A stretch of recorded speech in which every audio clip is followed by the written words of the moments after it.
விழுப்புரம் புறவழிச்சாலையில் அடுத்தடுத்து 3 கார்கள் மோதி விபத்திற்குள்ளானதில் கடைசியாக மோதிய காரில் தீ பற்றியது. இது தொடர்பான கூடுதல் விவரங்களோடு இணைகிறார் செய்தியாளர் சிவச்சந்திரன். சிவச்சந்திரன், இந்த விபத்து எவ்வாறு ஏற்பட்டது? முழு விவரங்கள்.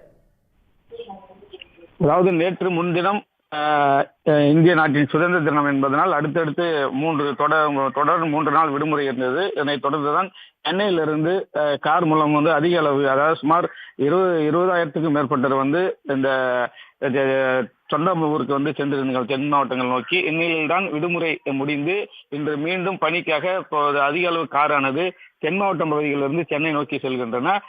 நாம் பார்க்கக்கூடிய அந்த காட்சி பார்த்தீங்கன்னா, விழுப்புரம் புறவழிச்சாலை, சென்னை திருச்சி தேசிய நெடுஞ்சாலையில் இருக்கக்கூடிய புறவழிச்சாலை பொன்னுசாமி ஹோட்டல் என்ற இடத்துல ஒரு சந்திப்பு இருக்கு. அதாவது இந்த தேசிய நெடுஞ்சாலையிலிருந்து திருவாமுத்தூருக்கு பிரியக்கூடிய சாலையில் தான் இந்த விபத்தானது நடந்திருக்கு. அந்த சாலையை கடக்கிறதுக்காக இருசக்கர வாகனத்தில் ஒருவர் வந்திருக்கிறார். சாலையை கடக்கும் போது அப்போது அதிவேகமாக அடுத்தடுத்து தொடர்ந்து 3 கார்கள் சாலை சேர்த்து சென்னை நோக்கி வந்து கொண்டிருந்த போது முன்னால் சென்ற கார் பிரேக் அடித்தனால் அடுத்தடுத்து சென்ற 2 கார்களும் அந்த முதலில் சென்ற கார் மீது மோதியது.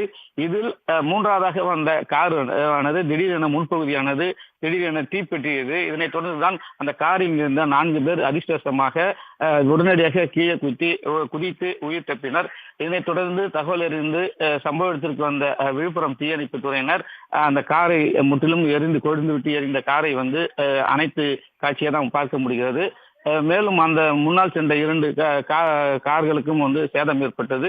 மற்ற காரில் சென்ற நபர்களுக்கு எந்த காயமும் எந்த ஒரு பாதிப்பும் இல்லை. தேசிய நெடுஞ்சாலையில் இந்த விபத்து ஏற்பட்டு கார் தீப்பற்றிய சம்பவம் அப்பகுதியில் பெரும் பரபரப்பு ஏற்படுத்திய நம்மால் பார்க்க முடியுது. உடனுக்குடன் செய்திகளை தெரிந்து கொள்ள சன் நியூஸ் பெல் ஐகானை கிளிக் பண்ணுங்க.